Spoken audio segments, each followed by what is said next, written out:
Advent season has begun. And Bernard of Clairvaux, many, many years ago, said there's 3 arrivals in the month of Advent. The first one is the birth of Christ. Now, that's history, we know. The second one is the coming of the Lord for the final judgment. That's yet to come. When? We don't know. And the third arrival is Christ coming into our lives every single day. You stop and think about that for a moment. Christ coming into our lives every day. It's a gift that we receive through the sacraments. When we come here to the table, we're fed by the body and blood of Christ. That Christ is within each of us. And that's important to remember, because that's what helps transform each of us to be a better Christian in this world. Now, I mention these things to you because of what's happening in our nation, what's happening in our world. There's a tremendous amount of negativity that is transpiring throughout our country. And it's just not here, it's elsewhere. We do not respect the people of different race, different colors, different backgrounds. There's a negativity against those people. We're putting them out. If you read in the local paper here recently, just this past week in fact, there was an article about one of our high schools that's having a similar problem. The kids, and this is a Catholic high school, the kids who are from this country and born and raised here are telling the other children who are their classmates who come from other nations or other countries, you better start packing your bags, you're going to be shipped back to your country in January. This was in the paper. What's that saying about us? Where is this all coming from, this negativity into high school kids? Is it coming from your home? Is it coming from our society? Where's it all coming from? And it's just not here. It's also elsewhere in this world. You take a look around and you see it. One place is also in Rome. It's also against Pope Francis. Yes, Pope Francis. You know that guy. Very familiar. Well, last Saturday, he raised 17 men up to be cardinals. He had some things to say, and I want to read them to you, because he's talking about the very same thing I'm talking about tonight. The negativity that exists, not just in the United States, but among cardinals and bishops and clergy. He says this: a virus of polarization and animosity, that such attitudes are contrary to the richness and university of faith of the faith community. He says that we live in an era in which people try to solve grave global problems and issues by excluding others or separating groups of people one from another. He goes on, he says, without our realizing it, the way of thinking becomes part of the way we live and act. Everything and everyone that begins to savor animosity, little by little, our differences turn into symptoms of hostility, threats, and violence. And the Pope Francis goes on, he says, how many situations of uncertainty and suffering are sown by this growing animosity among people and between us. Yes, between us, within our communities of priests and our meetings.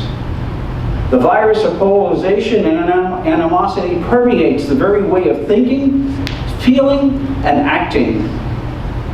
We are not immune from this, and we need to take care lest these attitudes find a place in our hearts, because this would be contrary to the richness and university of the Church, which is strongly, evidently, in the College of Cardinals.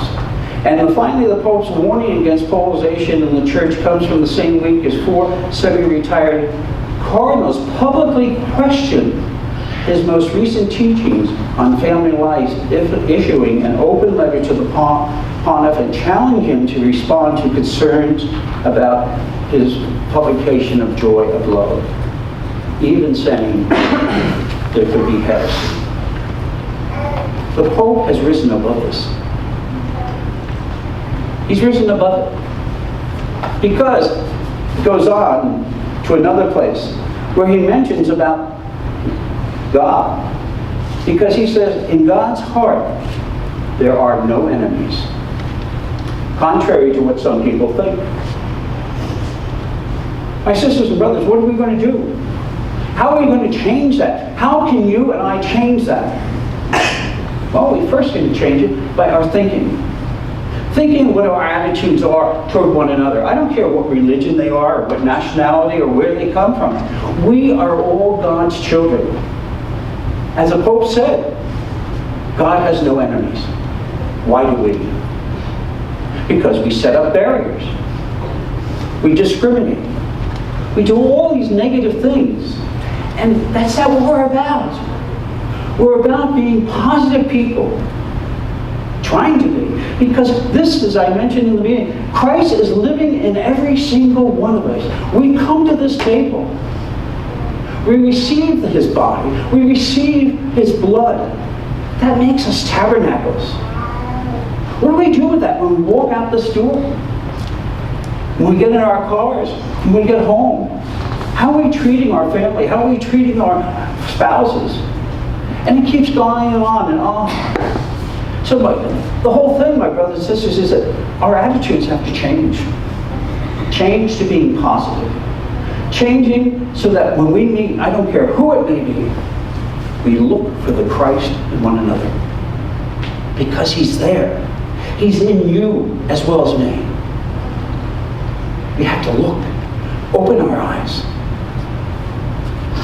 Not be afraid to reach out.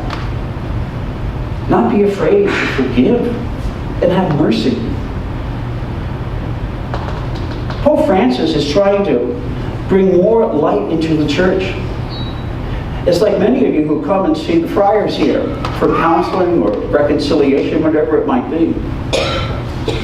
We don't say no to you. Oh, you can't do this, you can't do that. We want to listen with open minds. We want to listen with open hearts to where you're coming from. We're not condemning you. We're not saying you can't do this and you can't do that. You go to some places around here and that happens. You don't know how many funerals we do because other places have rejected them.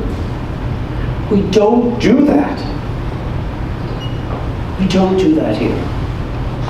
About a week or so ago, we had a community supper out here. There were probably many of you sitting here tonight who came to that. It was a joyous occasion. I walked from table to table, looking around, listening to people, and how joyful they were. Many jokes and many other things took place. It was all positive. It brought the community together. Over 200 people came to that dinner, sitting outside. Got a little cold, but that was no problem. There was warmth there, between and among everyone. The challenge is there, my brothers and sisters. You and I can make the change in this world, in this town, in this community, maybe even in our own families. What are we waiting for? Here we are beginning the season of Advent, a time of coming. We're preparing for the return of Christ. We know he was born. We know he walked the face of the earth. But we're preparing for that time when you and I are going to meet him face to face. And what are we going to say?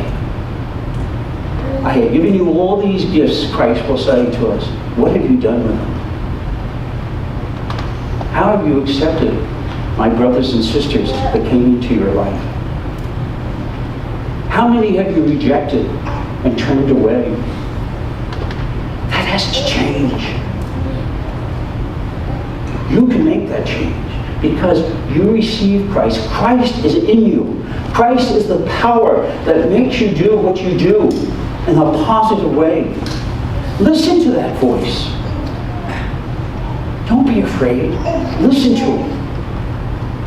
Run with it. We have to make a change. We've got to turn things around so things are positive. We've had enough negativity. Let's you and I work together to bring a positive attitude, not only with ourselves, but with everyone who comes into our lives.